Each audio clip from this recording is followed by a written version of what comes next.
누가복음 21장 1절에서부터 28절까지의 말씀을 오늘은 살펴볼 것입니다.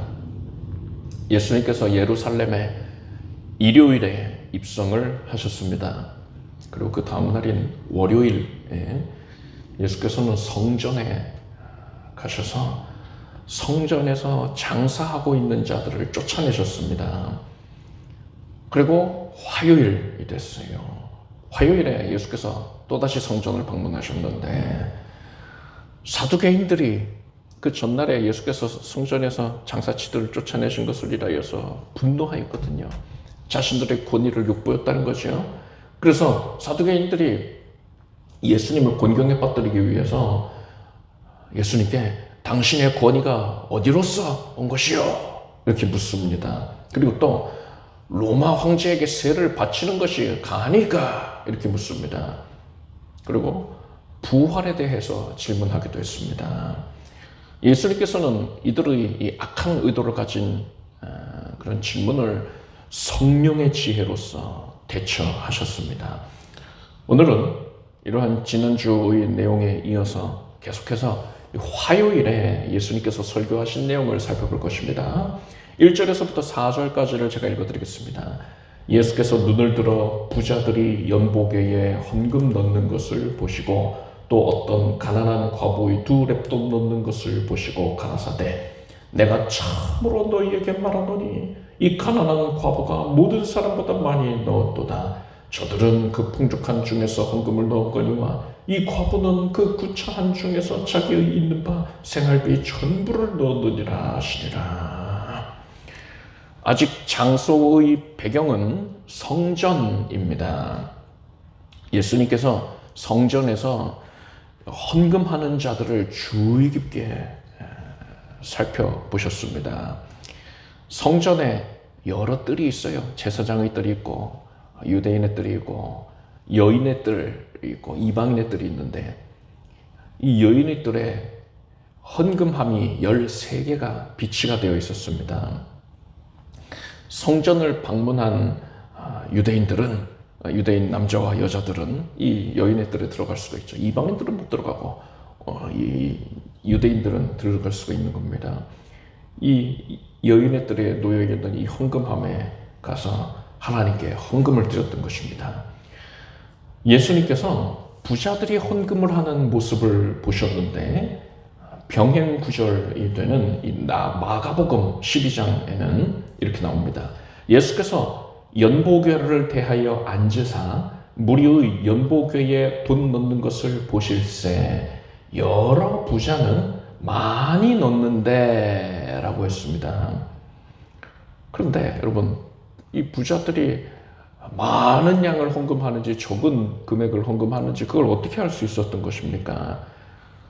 부자들은 헌금할 때에 의기양양해서 자신의 그 많은 금액을 드러내놓고서 사람들에게 보란듯이 그것을 일부러 의도적으로 보여주면서 헌금함에 넣었던 겁니다. 그래서 그들이 많은 금액을 헌금하는 걸 사람들이 누구나가 알 수 있었던 거예요. 이어서 한 가난한 과부가 헌금을 했는데 그 액수는 2렙돈이었습니다. 2렙돈이 얼마인가? 제가 예전에는 10수년 전쯤에는 그때는 이제 1,500원쯤 된다 이렇게 설교를 한 기억이 있는데 다시 어저께 또 이렇게 계산을 해봤어요. 요즘 물가에 맞춰가지고요. 일용직 근로자의 품삯을 한 데나리온이라고 부릅니다. 그리고 64렙돈이 바로 1데나리온이에요. 그러니까 1데나리온을 64로 나누면 한 렙돈이 나옵니다. 그런데 이 근로자가 보통 한 8시간 근로한다 생각을 치면요. 그때는 더 할 수 있었겠지만 여하간 한 8시간 정도 한다. 계산의 편의를 위해서 그렇게 생각을 하면은요. 일용직 근로자는 1시간에는 8렙돈을 벌게 된다. 이렇게 알 수 있지요. 올해 최저시급이 2023년도 최저시급이 찾아보니까 9,620원입니다. 이것이 이제 1시간에 버는 돈이니까 이것을 8로 나누면은 오늘날에 대략 한 랩돈이 1,200원 정도가 나옵니다. 이 기준대로라면은 두 랩돈은 2,400원 가량이 되는 거죠. 그런데 오늘 본문을 보니까 예수님께서 과부가 두 랩돈을 넣는 것을 보시고 라고 기록이 되어 있어요. 예수님뿐 아니라 그 자리에 있었던 사람들이 그 과부가 두 랩돈을 헌금에 넣는다는 사실을 알고 있었단 말입니다. 어떻게 이걸 알 수 있었을까요? 과부가 헌금할 때에 부자들이 그랬던 것처럼 자신이 얼마를 헌금하는지를 자랑스럽게 여기서 그것을 드러내 보였겠습니까? 절대 그러지 않았을 것 같아요. 바로 직전에 부자들이 큰 액수를 헌금하는 것을 보았기 때문에 사람들이 또 그것을 보면서 역시 대단하다. 역시 경건한 분들이야. 훌륭한 분들이야. 신앙심이 대단한가 봐. 막 그렇게 칭송하는 소리가 들리거든요. 그 모습을 보았기 때문에 이 과부는 자신이 고작 이 두 랩돈을 헌금하는 것을 다른 사람들에게는 알리고 싶지가 않았을 거예요. 그래서 이 과부는 최대한 손으로 이 두 랩돈을 가리고서 헌금함에 넣었겠지요. 그런데 이게 두 랩돈이지 어떻게 할 수 있었냐고요. 물론 예수께서 신성으로 꿰뚫어 보실 수가 있었겠지만 그것보다 더 우리가 쉽게 생각할 수 있는 것은 헌금함에 이 동전이 떨어지는 소리가 크게 들렸던 거예요. 사람들은 헌금함에 가벼운 동전의 소리가 들리는 두 잎이 떨어지는 소리 들은 겁니다. 무거운 동전, 금화, 은화 이런 수준을 벗어나서 아주 가벼운 동전 두 개가 짤랑 하고 떨어지는 소리를 듣고는 이게 두 랩돈에 불과하다는 걸 알았던 겁니다. 과부는 이 소리를 들으면서 너무나도 민망해했을 거예요. 이 모습을 지켜보고 있었던 사람들은 부자가 헌금한 그 많은 액수와 이 과부가 헌금을 한 두 랩돈을 마음속으로 무의식적으로라도 그것을 비교를 했을 겁니다. 그러면서 과부의 헌금은 하찮게 여기고 업신여기는 그런 생각을 했을 수도 있지요. 그런데 예수님께서는 3절을 보니까 가라사대 내가 참으로 너희에게 말하노니 이 가난한 과부가 모든 사람보다 많이 넣었도다 라고 하셨습니다. 이 여인은 자신이 가진 전부를 하나님께 바쳤다는 거예요. 그래서 하나님께서는 부자들이 한 헌금보다도 이 여인의 헌신을 기쁘게 받으셨다는 겁니다. 우리가 하나님께 헌금을 드리고 또 하나님께 헌신할 때에 반드시 알아야 할 게 있습니다. 그것은 하나님께서 이 헌금으로 바쳐진 돈, 그 액수 자체를 원하시는 게 아니라는 거예요. 하나님은 온 우주 만물의 창조자이시지 않습니까? 그 모든 것을 다 다스리고 계세요. 세상 모든 것이 이 물질 세계와 연기까지 포함해서 모든 게 다 하나님의 소유입니다. 여러분 확실히 믿으시기를 바랍니다. 그런데 하나님께서 뭐가 부족해서 사람에게 손을 벌려서 돈을 받으시겠습니까? 그렇지 않단 말이에요. 하나님께서는 오직 사람의 마음을 받으시는 거예요. 그런데 보십시오. 누가복음 12장 34절 말씀에 너희 보물 있는 곳에는 너희 마음도 있으리라 했단 말입니다. 이게 사람의 특성이에요. 보물 있는 곳에 마음이 있다. 이게 이제 사람의 기본적인 성향입니다. 그렇기 때문에 우리는 내가 귀중하게 여기고도 내 보물, 그러니까 나의 물질, 이것을 하나님께 드림으로써 하나님께 마음을 드릴 수 있는 것이고, 그렇기 때문에 우리는 하나님께 헌금을 드리는 겁니다. 그렇다면 우리는 하나님께 어떤 마음을 드려야 하는 것입니까? 하나님께서는 우리에게 도대체 어떤 마음을 받으시기를 원하는 걸까요? 어렵지 않아요. 사랑의 마음입니다. 너무 뻔한 답이지요. 그런데 우리가 망각하고 있을 때가 많아요. 하나님이 우리에게 사랑을 원하셔서 그 제자로 지으셨고 항상 우리에게 사랑을 요구하고 계시단 말입니다. 그렇다면 하나님께서는 얼마만큼의 분량의 사랑을 원하시는 걸까요? 로마서 5장 8절을 보니까 우리가 아직 죄인 되었을 때에 그리스도께서 우리를 위하여 죽으심으로 하나님께서 우리에게 대한 자기의 사랑을 확증하셨느니라 했습니다. 하나님께서 우리를 사랑하시되 지극히 사랑하셔서 그 외아들까지도 아끼지 아니하시고 내어주셨단 말이죠. 그리고 예수께서는 자기 생명을 아끼지 않고 내어주셨어요. 그 정도로 우리를 측량할 수 없을 정도로 사랑해 주셨단 말입니다. 막대한 사랑을 베풀어 주셨어요. 그런데 그러한 사랑 앞에서 그런 사랑을 받은 우리들이 하나님을 그저 말로만 사랑한다고 하거나 아니면 다른 것들을 사랑하면서 덩달아서 곁들여서 하나님을 사랑하는 정도에 그친다면 그 막대한 사랑을 우리에게 베푸시고서 우리에게 사랑을 기대하고 계시는 하나님이 몹시도 무한해지신단 말입니다.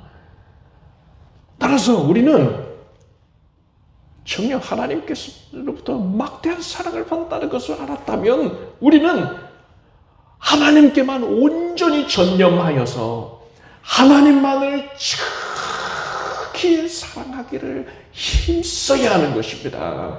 그것이 마땅한 거예요. 부모는 자녀를 사랑합니다. 그래서 자녀에게 아낌없이 베풀어 주지요. 조건 없이 베풀어 준단 말입니다. 그것을 전혀 아까워하지 않아요. 오늘 본문의 과부가 하나님께 자신의 가진 것을 기꺼이 다 내어드리지 않았습니까? 과부는 하나님만을 지극히 사랑하였기 때문에 하나님께 아낌이 없었던 거예요.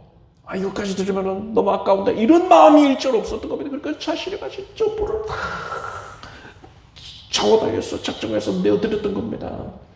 본문의 과부는 자신의 전 재산인 이 두 렙돈을 드림으로써 하나님을 향한 자신의 그러한 사랑을 표현을 했던 것이고 하나님께서는 그것을 몹시도 크게 기뻐하셨던 것이지요. 하나님께서 과부로부터 이렇듯 하나님께서 정녕 원하시는 지극한 사랑을 받으셨으니까 하나님께서 이 과부가 이제 돈이 한 푼도 없어서 굶어 죽게 하셨겠습니까? 그렇게 하나님이 방치해 두셨을까요? 절대 그러지 않았을 것입니다. 우리 하나님은 절대로 빚지지 아니하는 분이십니다. 오히려 사람이 하나님께 드리면은 1000배와 10,000배로 되돌려 주시는 분이세요. 예수님께 오병이어를 드렸더니 수많은 백성들이 먹고서 12강줄이 천국이 남지 않았습니까? 그렇게 되돌려 주신단 말입니다. 그렇다고 해서 사람이 하나님께 드릴 때에 내가 이만큼 많은 부분을 하나님께 드리니까 하나님께서 이번에는 내 기도에 응답해 주시겠지? 나에게 더 많은 물질도 내려주시겠지? 이렇게 생각을 하고 하나님께 드리는 것은 옳지 않습니다. 이것은 어디까지나 조건적인 사랑이에요. 절대로 하나님이 원하시는 순수한 사랑, 하나님을 사랑하기 때문에 드리는 그러한 사랑이 아니란 말입니다. 사실 이것은 이렇게 조건적인 것은 사랑이라고 부를 수조차 없지요. 민망하지요. 거래를 위한 비즈니스 관계에 불과한 겁니다. 따라서 우리는 하나님께 무언가를 드릴 때에 세속적인 그 어떤 조건도 달아서는 안 돼요. 우리가 하나님께 무언가를 드린다면 그 이유는 하나님께서 나를 그토록 사랑해 주신 그 은혜가 너무나도 감사해서 하나님을 지극히 지극히 사랑하기 때문에 드리는 것이 되어야 하는 겁니다. 그래서 하나님께 드리는 것이 조금도 아깝지가 않고 오히려 드릴 수 있음을 기뻐해야 하는 거지요. 우리가 이러한 마음으로 하나님께 헌신할 때에 하나님께서 그러한 헌신을 기뻐하시고 그 가운데에 우리가 하나님을 지극히 살아가는 그 마음을 거두어 영광을 누리시는 것입니다. 그리고 그러한 자에게 복을 내려주시는 거예요. 오병이어의 복을 내려주시는 것입니다. 여러분은 하나님을 지극히 사랑하여서 그 마음을 가지고서 자원하여 작정하여 하나님께 드리기를 힘쓰게 되길 바랍니다. 자, 5절에서부터 11절까지를 읽어드리겠습니다. 어떤 사람들이 성전을 가리켜 그 미석과 헌물로 꾸민 것을 말하며 예수께서 가라사대 너희 보는 이것들이 날이 이르면 돌 하나도 돌 위에 남지 않고 다 무너뜨리우리라.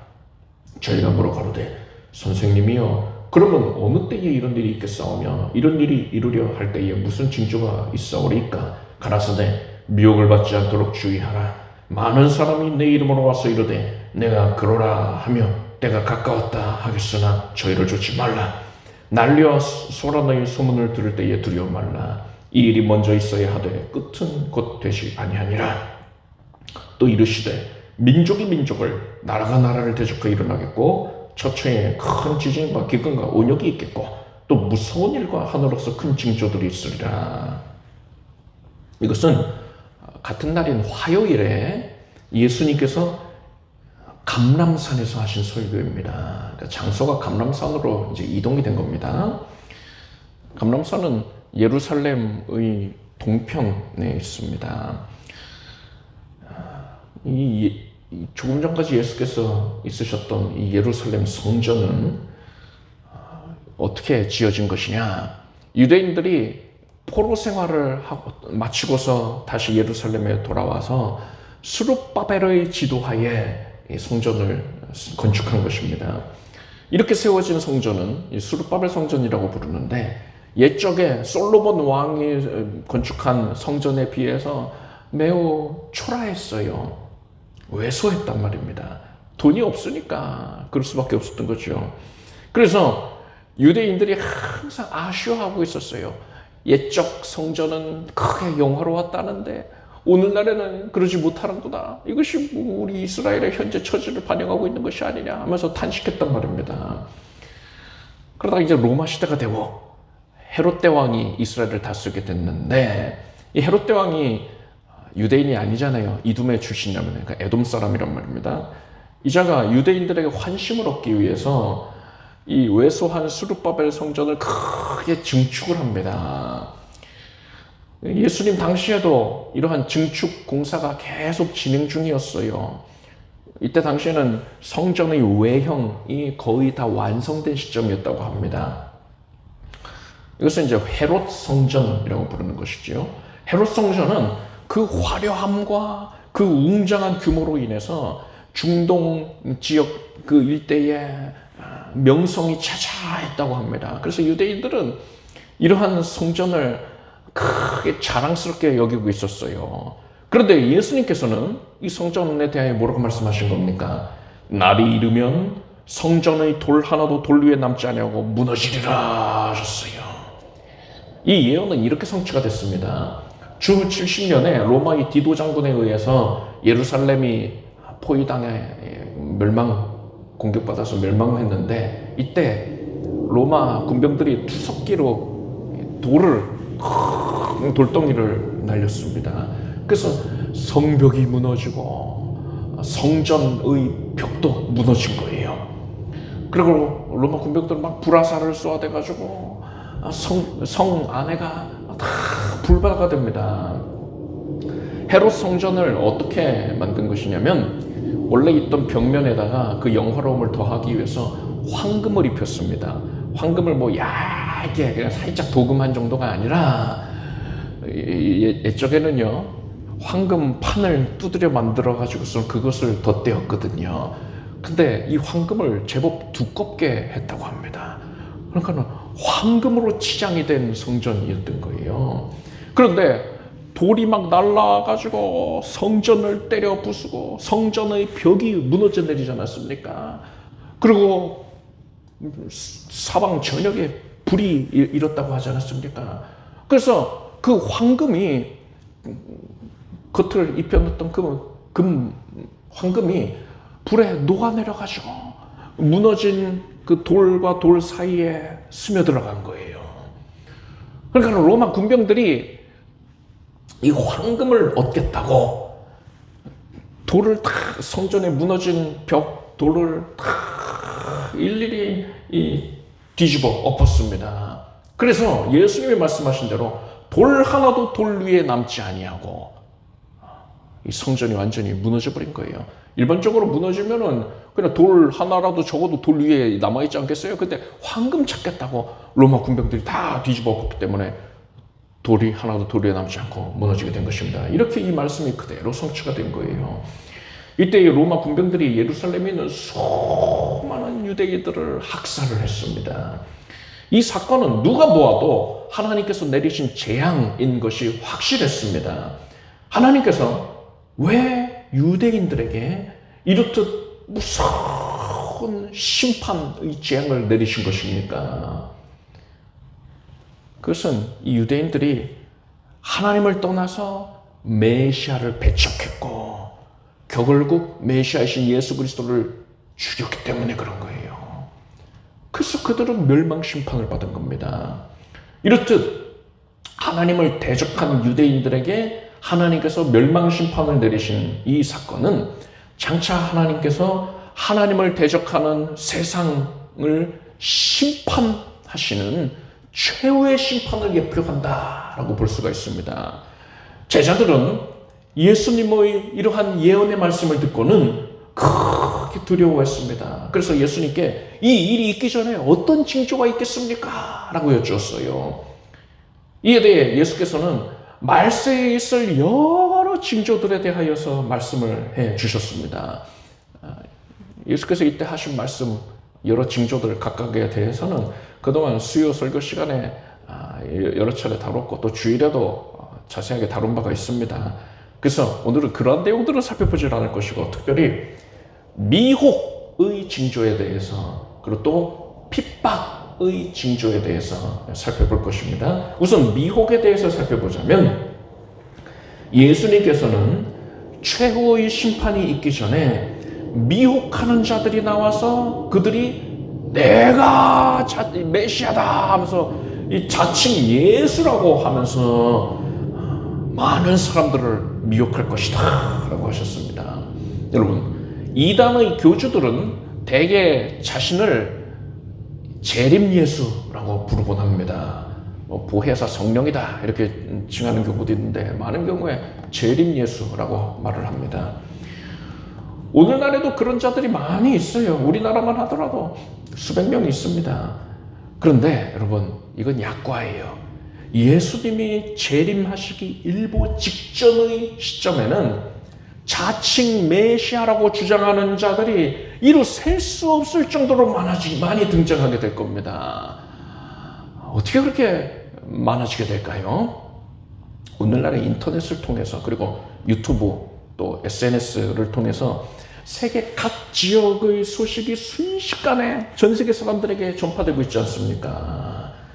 예수님이 재림하시기 직전에는 유튜브라든가 각종 SNS를 통해서 자신이 메시아임을 주장하는 자들이 우후죽순 등장하게 되는 것이고 전 세계 사람들이 그것에 큰 영향을 받게 돼서 그들에게 휩쓸리게 된단 말입니다.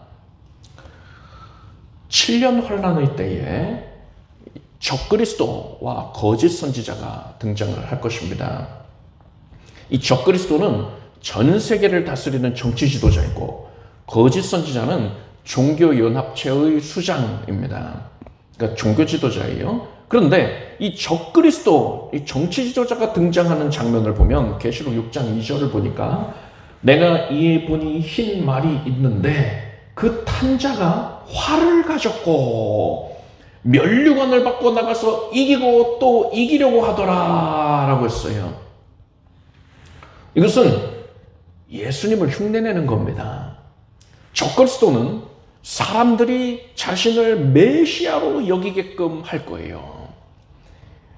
요한계시록 19장을 보면은요, 예수님께서 지상에 재림하시는 장면이 나옵니다. 또 내가 하늘이 열린 것을 보니 보라, 백마와 탄 자가 있으니 그 이름은 충신과 진실이라, 그가 공의로 심판하며 싸우더라 했습니다.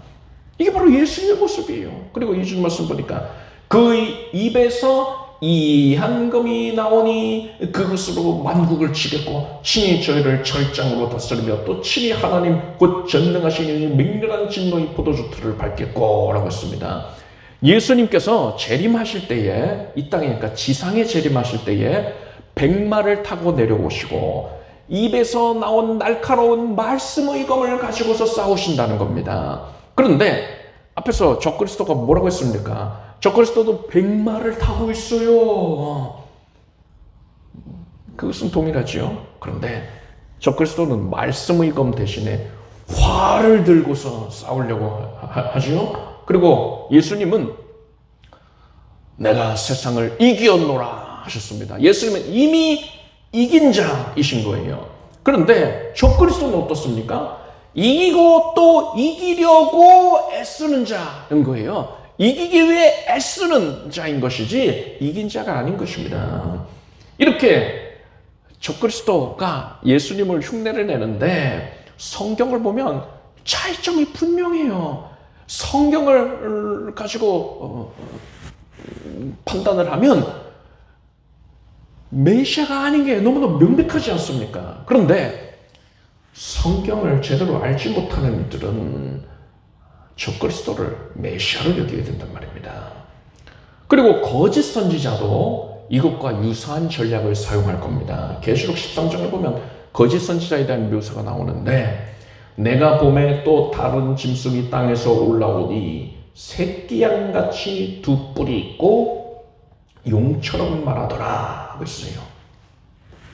겉모습이 새끼양 같은데 용, 즉 마귀의 말을 한다는 겁니다. 여기서 여러분 겉모습이 새끼양 같다, 어린 양 같다 라는 것을 주목하십시오. 거짓 선지자는 사람들에게 어린 양의 모습으로 다가가는 거예요. 사람들은 이 거짓 선지자에게서 어린 양이신 예수 그리스도의 이미지를 발견하게 되는 겁니다. 의도적으로 그런 이미지를 보이는 거지요.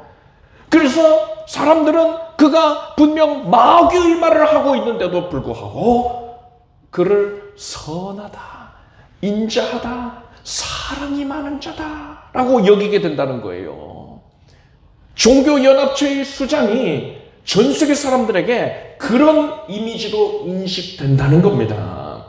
오늘날의 WCC, WEA가 그 근원을 들여다보면요,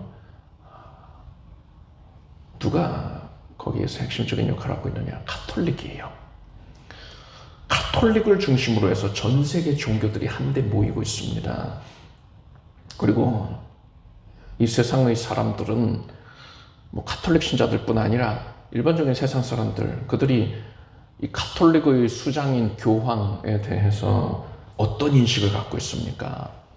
선하다, 참 인자하다, 사랑이 많다, 이렇게 여기고 있잖아요. 가톨릭에서 세상 사람들이 교황을 그렇게 여기도록 이미지 메이킹을 하기 위해서 다양한 방법으로 노력하고 있단 말입니다.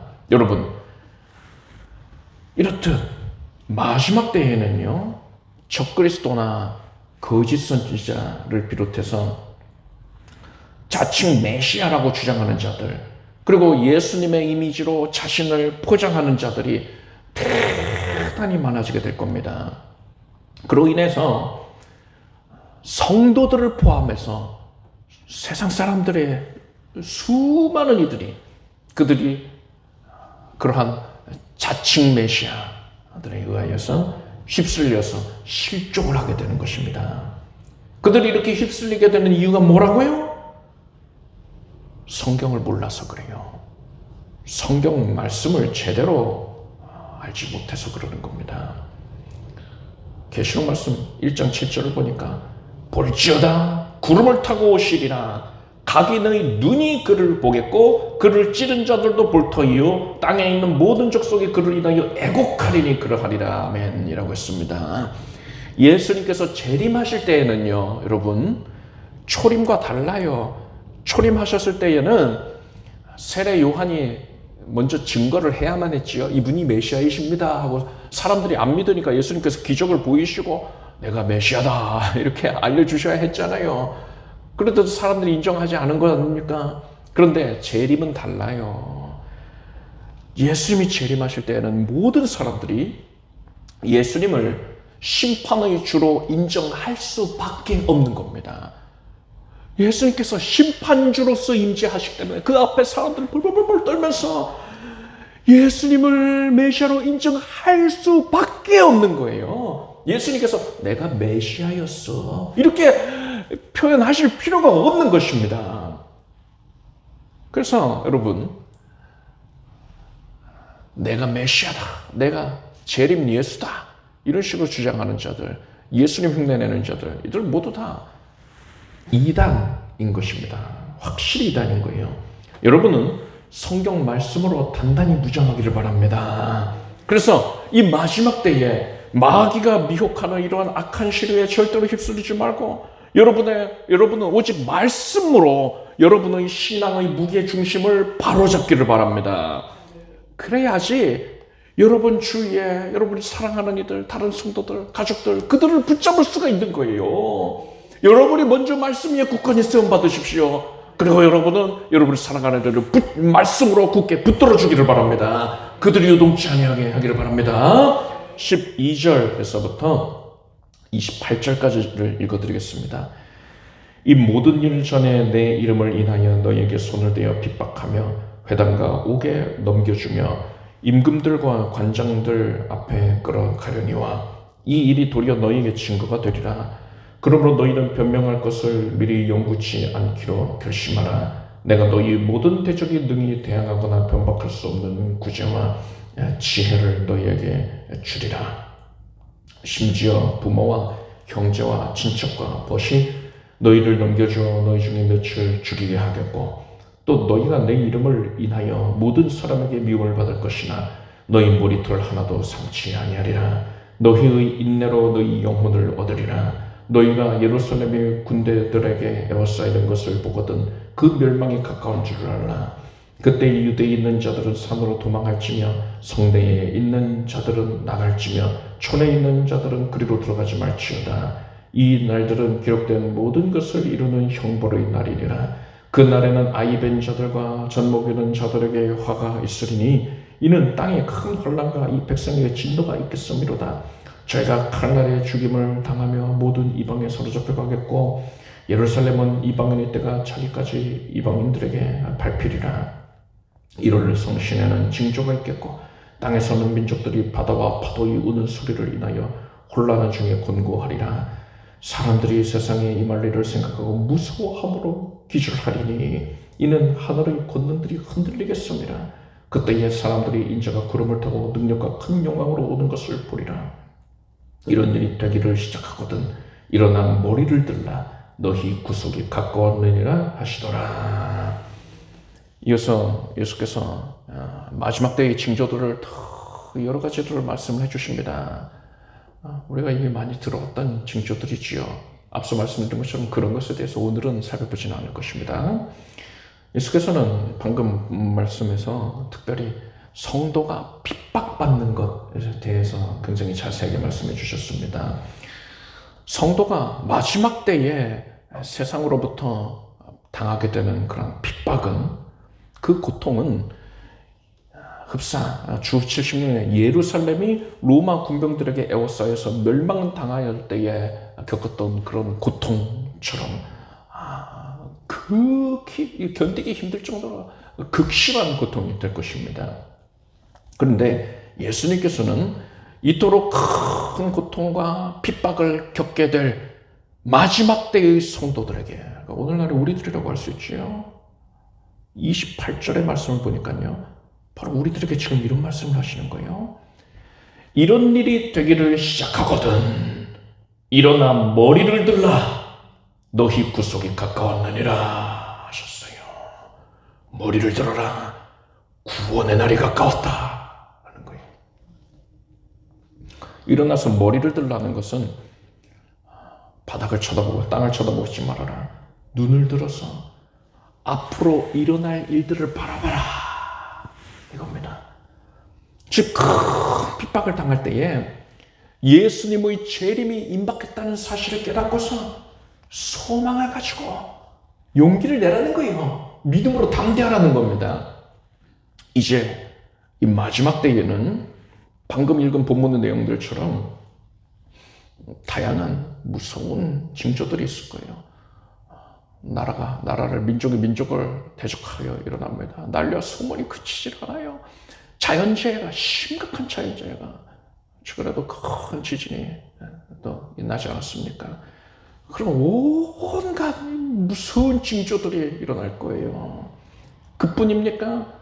세상 곳곳에서 온갖 이 거짓 선지자들이 일어납니다. 세상 사람들과 또 심지어 성도들까지도 미혹을 합니다. 그리고 거기에 더해서 지금 우리가 살펴보고 있는 내용처럼 이 세상은 교회와 성도들을 극심하게 핍박을 할 겁니다. 그런데 성도들은 이러한 상황에 처하게 되었을 때에 그저 고개를 숙이고서 탄식만 할 것이 아니라 오히려 그것이 바로 재림이 가까웠다는 것을 알리는 사인임을 깨닫고서 기뻐하며 담대함을 가져야 한다 라고 예수께서 말씀하신 거예요. 하나님께서는 성도가 그러한 고통에 처해졌을 때에 그런 믿음의 모습을 보이기를 원하시는 겁니다. 그 모습을 통해서 하나님께서 영광을 받으시겠다는 것입니다. 이러한 원리는 우리 신앙생활의 전반에 적용이 되고 있습니다. 출애굽을 한 이스라엘 백성들이 하나님의 구름 기둥의 인도함을 따라서 홍해에 이르게 되었습니다. 바다로 가로막혀져서 더 이상 백성들이 나갈 길이 없는 거예요. 이 소식을 들은 애굽의 왕 바로가 병거 부대를 총출동을 시킵니다. 그래서 이스라엘 백성들이 뒤를 보니까 지축이 흔들리고 있어요. 병거 부대가 큰 함성을 지르면서 달려오고 있단 말입니다. 참으로 절망적인 상황입니다. 앞으로 바다가 있어서 나가지를 못하고 뒤로는 지금 이스라엘 백성들에게 큰 해를 끼칠 병거 부대가 달려들고 있단 말입니다. 그래서 이스라엘 백성들이 낙담하면서 절망했어요. 땅을 쳐다보고 있었던 것이죠. 그런데 하나님께서는 바로 이때에 홍해 가운데에 길을 내셨습니다. 사방으로 우겨싸인 그런 상황인데 하나님께서 초자연적으로 역사하셔서 길을 내신 거예요. 그렇게 바다 가운데 난 길로 이스라엘 백성들이 모두 다 건너가게 하셨고요. 뒤따라온 애굽의 병거들이 이스라엘 백성들을 따라서 들어오다가 바다가 도로 합쳐져 가지고 그 병거 부대가 모두 다 수장이 되어버렸습니다.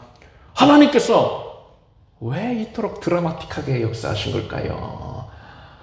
그래야지 재밌으니까 그러신 겁니까? 뭐 시청률 생각해가지고 작가가 내용을 비비 꼬는 것처럼 그렇게 하신 겁니까? 그게 아니지요. 왜 굳이 하나님께서는 백성들을 홍해로 이끄셨던 겁니까? 그리고 백성들이 홍해에 당도했을 때 정녕 하나님이 그 길 내실 작정이었다면 백성들이 홍해에 당도한 그 즉시로 길이 없네 할 때에 길을 확 내주셨으면은 백성들이 불평도 안 했을 것이고요. 와, 우리 하나님 대단하다 하면서 건너가고 그러면은 더 수월하지 않았겠느냐 생각할 수도 있거든요. 근데 왜 굳이 하나님은 애굽의 병거 부대가 뒤쫓아가지고 이스라엘 백성들을 위협하고 있을 때 그때 길을 내신 걸까요? 왜 이렇게 드라마틱하게 역사하신 걸까요? 만약에 여러분 애굽의 병거 부대가 건재했다면요 이스라엘에게 큰 후환이 됩니다. 이스라엘이 가나안 정복 전쟁을 할 때에 애굽이 절대로 그것을 용납하지 않는 거예요. 애굽의 위쪽에 있는 가나안 땅 그 지역에서 큰 힘을 낼 수 있는 역량을 가진 그런 국가가 세워지는 걸 절대로 원하지 않습니다. 그 당시에 가나안 지역은 도시국가들이 세워져 있어서 서로를 견제하고 있었거든요. 그러니까 힘이 약했어요. 애굽은 그걸 원했습니다. 그런데 이스라엘 민족들이 거기 들어가서 가나안 땅에 단일 민족 국가를 세워버린다면은, 그렇게 해서 큰 힘을 낼 수 있게 된다면 애굽은 위험이 된단 말입니다. 그래서 애굽은 이스라엘이 가나안 정복 전쟁을 할 때에 반드시 이 병거 부대를 출동시켜가지고 이스라엘을 방해했을 거예요. 그러면 이스라엘 입장에서는요, 앞으로는 이 가나안 족속들을 상대해야 되고 뒤로는 애굽을 상대해야 되는 거예요. 애굽 병거 부대를 상대해야 될 거예요. 크게 곤란한 상황에 처해지게 되는 것이지요. 그래서 하나님께서는 애굽의 병거 부대를 지금 시점에 없애시기 위해서 이스라엘을 굳이 홍해로 이끄셨던 거예요. 그리고 갈 길이 없어서 발을 동동동동 구르게끔 하신 거예요. 그래야지 병거 부대가 쫓아오니까. 그렇게 병거 부대가 쫓아왔을 때에 비로소 길을 내신 겁니다. 그렇게 백성들이 건너가면 병거 부대가 깜빡한 마음을 가고 따라 들어올 테니까. 그러고서 결국 병거 부대를 숨을시키신 것이죠.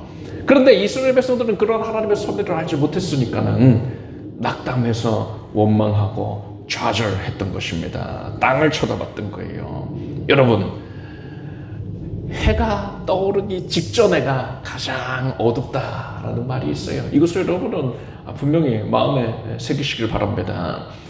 하나님께서 우리에게 큰 고통을 겪게 하시는 것, 이것은 하나님께서 우리 가운데에 큰 능력의 역사를 예비하시고 그것을 이루기 위해서 지금 친히 섭리하고 계시는 중이라는 사실을 우리는 깨달아야 되는 겁니다. 그리고 그 고통이 극심해진다면 정녕 사방에 둘러보아도 나갈 길이 없어요. 말 그대로 사방으로 우겨쌈을 당해 있습니다. 해결책이 없어요. 벗어날 방법이 없어요. 그런 상황에는 뭘 의미하는 겁니까? 하나님의 기적의 역사, 구원의 역사가 임박했다는 것입니다. 여러분, 이 사실을 깨닫기를 바랍니다. 고통 중에 우리는 하나님의 역사를 더 기대하고 믿음으로 담대함을 가져야 되는 것입니다. 제가 28절 말씀을 다시 한번 읽어드리겠습니다.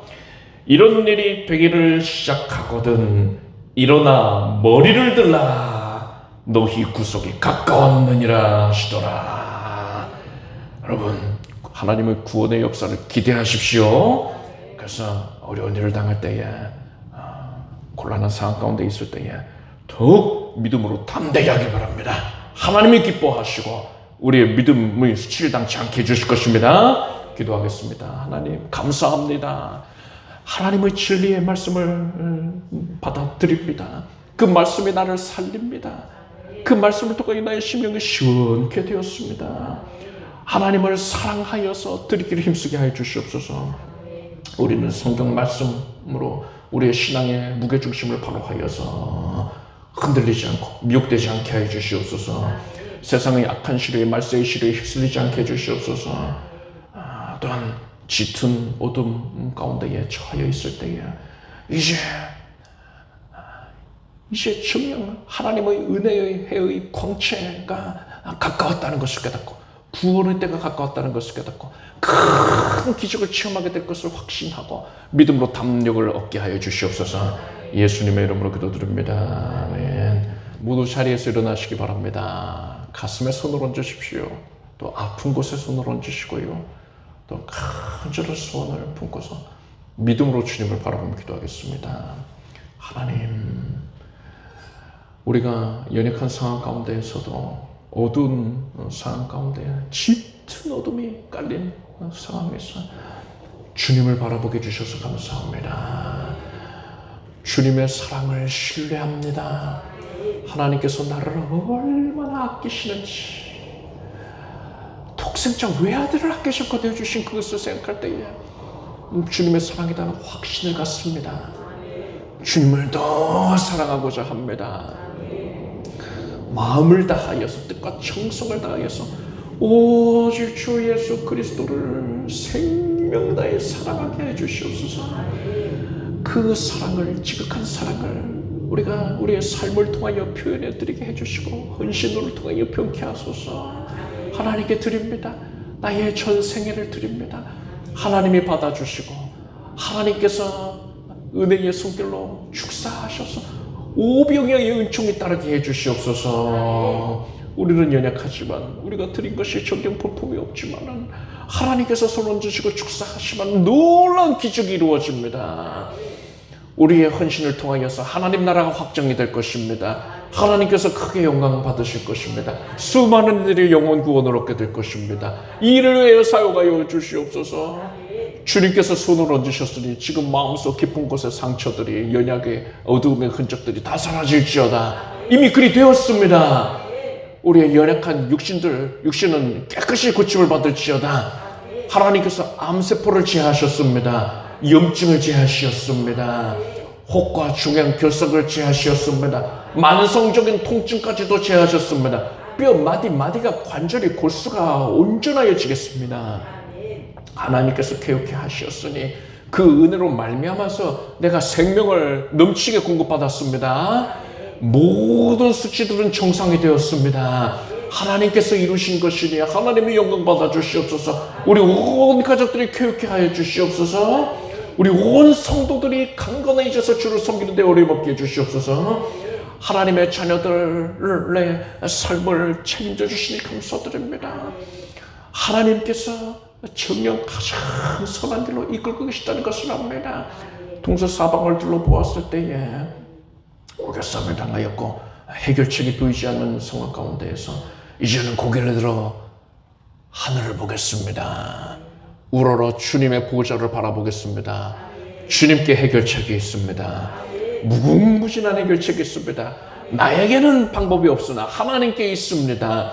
하나님께서 그 구원의 손길을 내미시기 위하여 지금 역사하신다는 것을 압니다. 믿음을 보시고 역사하실 것을 믿습니다. 주께 맡겼습니다. 이제 주의 손을 굳게 붙잡았습니다. 주께서 나를 건져 올려주시옵소서. 깊은 수렁에서 건져 올려주시옵소서. 모든 문제로부터 건져 올려주시옵고 하나님께서 응답하셨다고, 하나님이 큰 기적을 나타내셨다고 그것을 우리가 큰 음성으로 고백하게 하여 주시옵소서.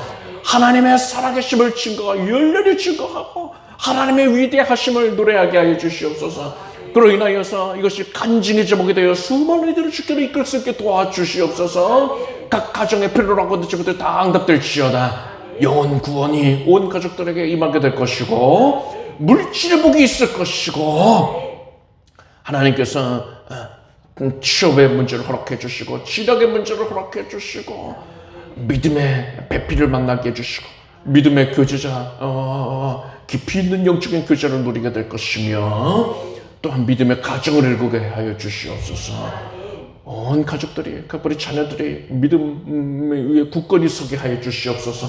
성경대로의 신앙을 갖게 하여 주시옵소서. 미혹되지 않게 하여 주시옵소서. 하나님이 단속하여 주시옵소서. 장막의 문제 해소해 주시고 중상고 경영하는 산업의 현장이 크게 복받게 해 주시옵소서. 예수께 속한 하나님의 백성으로 말미암아 그곳이 복을 받았다고 모든 이들이 고백하게 해 주시옵소서. 예수님의 이름으로 기도드립니다. 믿음대로 될지어다. 하나님께 박수 올리겠습니다. 자리에 앉으십시오. 준비하신 예물을 정성된 마음으로 하나님께 드리겠습니다. 드리신 예물 위해 기도하겠습니다. 하나님을 사랑하여 감사의 마음을 담아 예물을 올리게 해주셔서 감사드립니다. 하나님께서 이 마음을 알아듣게 거두어 주시옵고 주께 드린 신령이 하나님의 은혜로 가득 채워지게 해주시옵소서. 하나님께서 새 일의 역사를 이루시는 것을 보고 기뻐하게 해주시옵소서. 예수님의 이름으로 기도드립니다. 아멘. 우리 주 예수 그리스도의 무한하신 은혜와 하나님 아버지의 사랑과 성령님의 교통하심이 주 예수 그리스도를 간절히 사랑하는 하나님의 자녀들 위해 영원토록 함께 없으시기를 축원합니다.